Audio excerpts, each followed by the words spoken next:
Deep Dive with Dr. D. This podcast has one main goal: to help you to see that within you, you have the amazing potential to do great things. Dr. D gives information based on his full life experience, going from the streets to living the amazing life he has today. Hi, everyone, and happy Friday. Dr. D here. This is new for me. This is just episode 3, season 1. And I was thinking this today that, I'm going to maybe do a Friday evening podcast to give everyone just something to listen to at the end of your week. And I was thinking about my previous life in the mid-90s and thought I'm going to start this one reading from a journal entry from the mid-90s when my life was a mess. So let's get to it. So journal entry from August 14th, 1995. Wow. It's been 2 days short of 8 months since I wrote in this journal. To be honest, I don't remember too much of those 8 months. What I do know is that I want to forget and have forgotten most. I have been on drugs, been a drug dealer, lied, cheated, stole, and have broken my own heart several times. I'm now a convicted felon, which I've still not accepted. I'm far away from where I should be. I feel a lot of guilt. I have few true friends. I have yet to find a relationship worth having. I have drifted far from my son, and in the last 2 months have brought that back to a level I'm now comfortable with. I've gained back some respect for myself and others.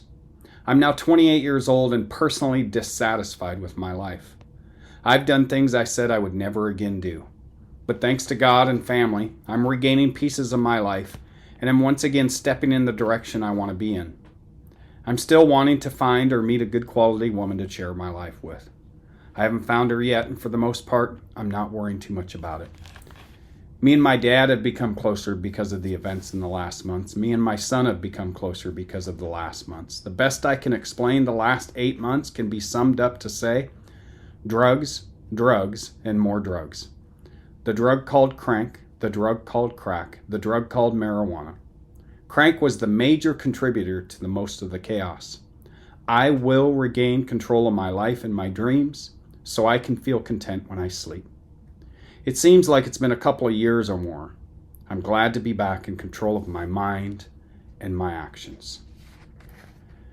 It's always a good reflection when I read that journal entry. And I should say it took actually several months. I wish I could say after that journal entry that my life, had this massive shift and everything, went right again. But that's not the case. It would take about 6 months before I would really start getting some momentum and turning things around. I would find my way back to treatment in February, March of 1996, and that was when I really made the shift. And it's always good for me to read something like that because just as I was reading that, it makes me so grateful for all I have in my life today. Like the one thing, the relationship. The relationship that I have today with my wife is something that I only dreamed of. I would have never thought in a million years that I would be able to attain that in my life in that period where things were really dark for me. When I think about the amazing relationship I have with my wife, it also makes me immediately think about the relationship that I have with my son. That period of my life in 1995, he was just 5 years old. And I had just come out of some really dark places. And one of the things that's always been really important to me is to be a good father. I was never shown good examples of that during my childhood. And I was always committed to being a good father from the day my son was born. And to that point, I hadn't been too successful. When I went off the deep end with drugs and alcohol and all of the behavior, there was a solid 6-month period of my life that I didn't see my son, and I probably shouldn't see my son. So finding my path to recovery. So when I think about that and the strong relationship that I have with my son today, it gives me a lot of gratitude. And that's part of what I wanted to talk about today is gratitude in life.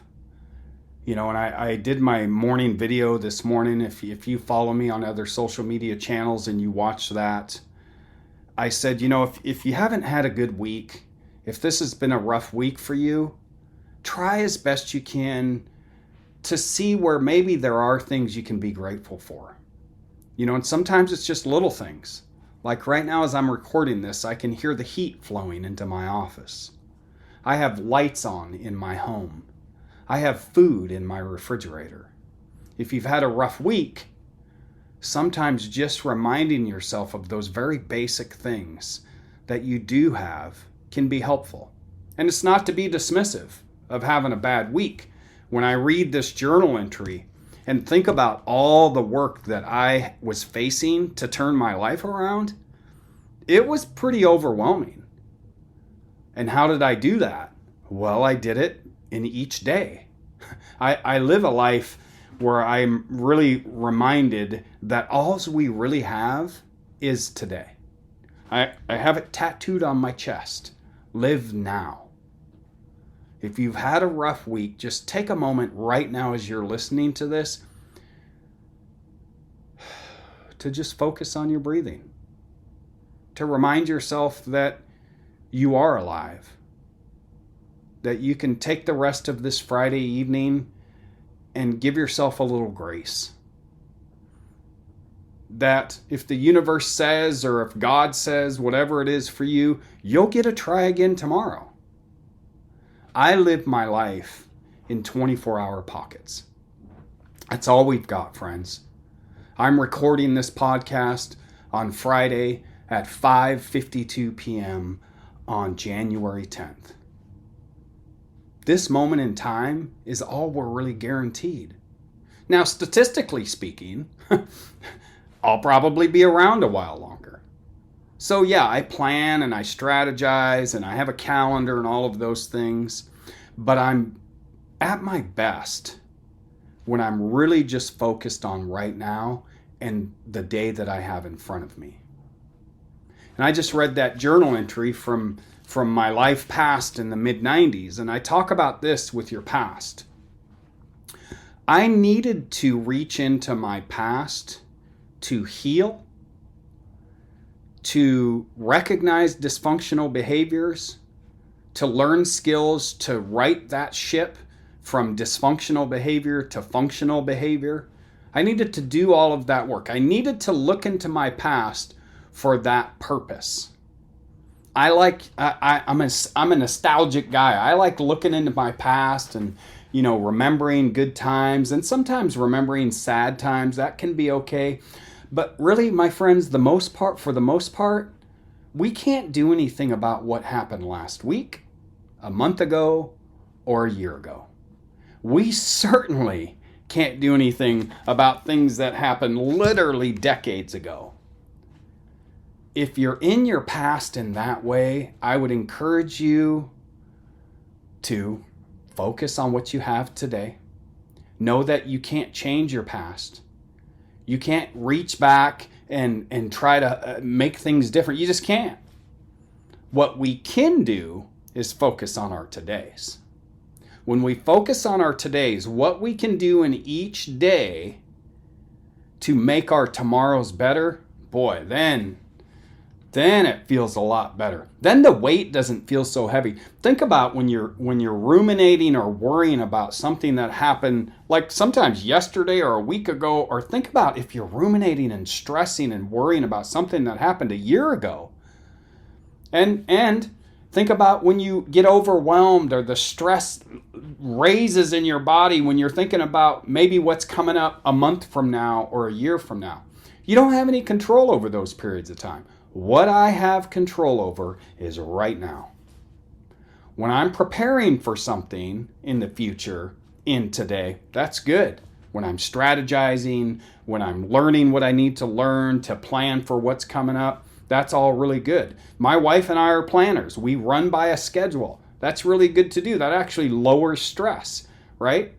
You need to plan, you need to prepare, But there's a difference between planning and preparing and worrying and fretting over tomorrow.